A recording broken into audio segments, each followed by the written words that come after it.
Salam, hər vaxtınız xeyir olsun, dəyərli izləyicilər. Bugünkü videomda göründüyü qədər də çox ləzzətli və dadına doymayacağınız kabak əzməsi hazırlayırıq və sobada neçə günə yesəniz də bayatlamayan, yumuşaq soba pirajkiləri hazırlayırıq. Çox fərqli reseptlə hazırlayacağım. Əgər sizin üçün maraqlıdırsa, keçək videomuza. Bugünkü işlərimdə qızım da mənə kömək edir və əvvəlcə pirajkimizin xəmirini hazırlayacağıq.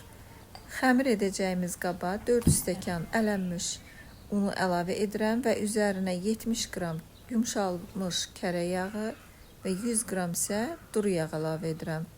Bunları yaxşıca əlimlə ovacam. Unu bu cürə yağla ovanda xəmir çox kövrək alınır və həm də yumuşaq olur. Bu soba pirajkisinin də fərqliliyi bunun xəmirindədir. Əlimlə ovdum yağı, indi isə bunun üzərinə 1 yemək qaşığı duzu və əvvəlcədən 1 stəkan ilıq südün içərisinə 1 paket instant maya və 1 çay qaşığı şəkər tozu qatıb 10 dəqiqə bir kənarda saxlamışdım. O qarışımı əlavə edəcəm.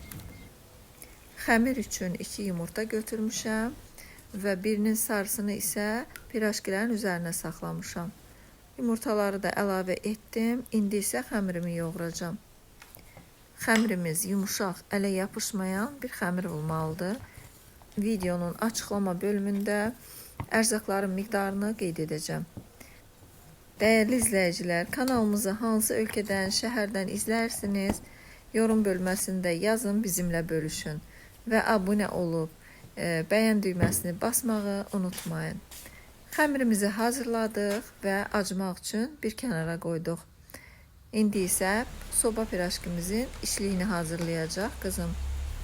Soba pirajkimizin içliyi üçün bizə 300 qram filə lazımdır. Əvvəlcədən biz bişirmişik. 2 ədəd yer kökü, 1 ədəd isə qırmızı biber lazımdır. Qırmızı biberi, yer kökünü xırda-xırda doğrayırıq.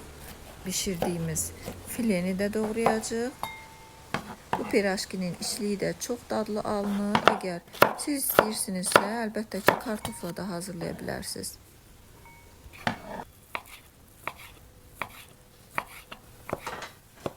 Və tavanı qazın üzərinə qoyuram. Duru yağ tökürəm, yaxşı qızmağını gözləyəcəm.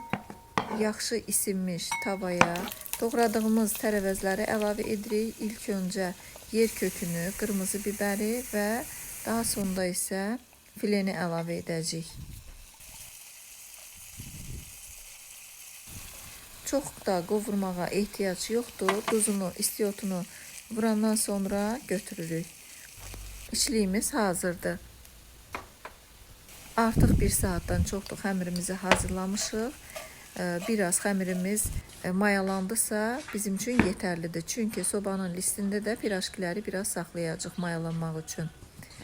İndi isə pirajkilərimizin kündəsini hazırlayacağım. Dəyərli izləyicilər, kanalımızda başqa pirajki videolarımız da var. Əgər sizin üçün maraqlıdırsa, keçid edin, videolarımızı izləyin. Xəmirimiz çox yaxşı mayalanıb. İndi isə kündədə də hazırlayandan sonra biraz üzərini örtüb 10 dəqiqədə bu cürə saxlayıram. Daha sonra isə pirajkilərin içini dolduracağım. Dəyərli izləyicilər, videomuzu bəyənirsinizsə, reseptlərimizi bəyənərək izləyirsinizsə, sizin fikirləriniz bizim üçün çox dəyərlidir. Yorum bölməsində qeyd edin və bizimlə paylaşın fikirlərinizi. Və pirajkiləri istədiyiniz formada, istədiyiniz ölçüdə hazırlaya bilərsiniz. Mən isə bu cürə taxta oxlovla açıram. Çox da qalın olmasın xəmiri, çünki yağlı xəmirdir. Xəmir o qədər gözəl xəmirdir ki, bunun içinə qozlu içlik və ya cem də əlavə edə bilərsiniz. Fərqli içliklərdən istifadə edərək bir neçə çeşiddə pirajkilər hazırlaya bilərsiniz.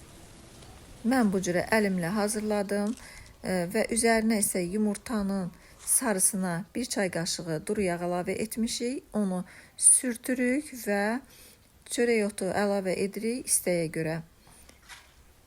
200 dərəcə sobanın istiliyində bişirəcəyik.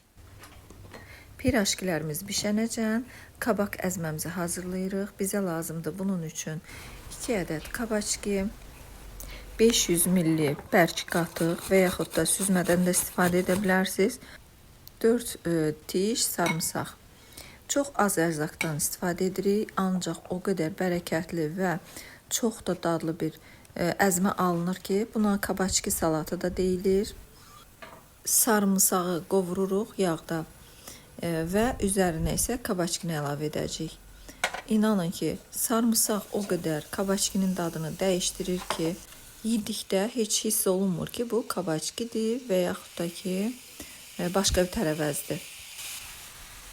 Biraz qovururuq, suyu çəkilməlidir və üzərinə duz, istiot əlavə edirik zövqə görə.